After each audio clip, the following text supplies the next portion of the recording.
கிருஷ்ணகிரி மாவட்டம் போச்சம்பள்ளி அருகே உள்ள கிராமத்தைச் சேர்ந்த 13 வயது சிறுமி ஒருவர் அந்த பகுதியில் உள்ள நடுநிலை பள்ளி ஒன்றில் படித்து வந்தார்.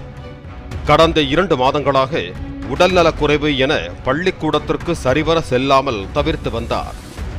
இந்த நிலையில் வயிற்று வலி காரணமாக அவதிப்பட்ட தங்கள் மகளை அரசு மருத்துவமனைக்கு சிகிச்சைக்காக அழைத்து சென்றுள்ளனர் அவரது பெற்றோர்.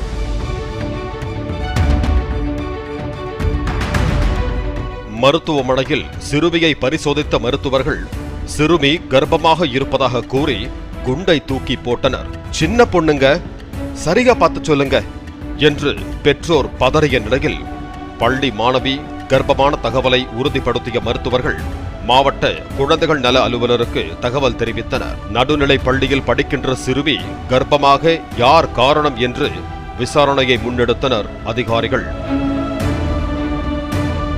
சம்பந்தப்பட்ட சிறுமியை தனியாக அழைத்து சென்று பெண் அதிகாரிகள் நடந்தவை குறித்து விசாரித்தனர். குரு ஸ்தானத்தில் இருந்து தந்தை போல பாடம் சொல்லிக் கொடுக்க வேண்டிய ஆசிரியர்கள் 3 பேர் அந்த மாணவியிடம் பாலியல் வன்கொடுமையில் ஈடுபட்டது தெரிய வந்தது.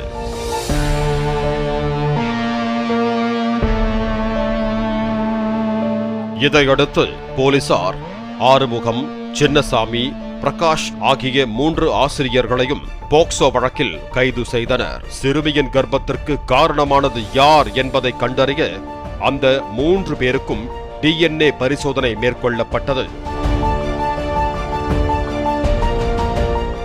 இதற்கிடையே மாணவிக்கு நேர்ந்த கொடுமைக்கு நீதி கேட்டும் சம்பந்தப்பட்ட 3 ஆசிரியர்களை தங்களிடம் ஒப்படைக்க கோரியும் மக்கள் மறியல் போராட்டத்தில் ஈடுபட்டனர்.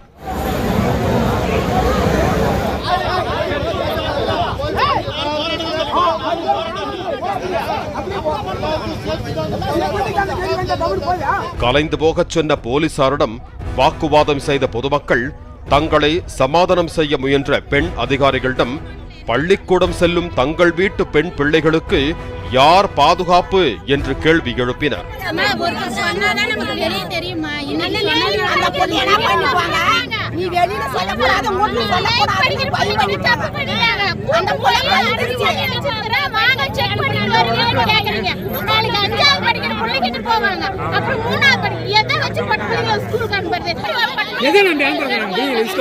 போராட்டத்தை கலைப்பதற்காக சில இளைஞர்களை போலீசார் இழுத்து சென்று போலீஸ் வாகனத்தில் ஏற்றியதால் போலீசாருடன் தள்ளுமுள்ளுவில் ஈடுபட்ட பொதுமக்கள் காவல் வாகனத்தில் இருந்து அந்த இளைஞர்களை மீட்டுச் சென்றனர்.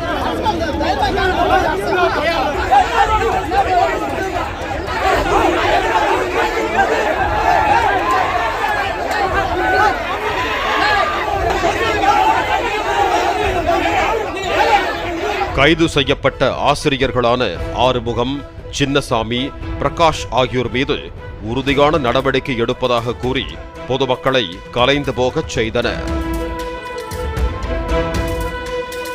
பாலிமர் செய்திகளுக்காக ஊத்தங்கரை செய்தியாளர் அருண் மற்றும் வேல்ராஜ்.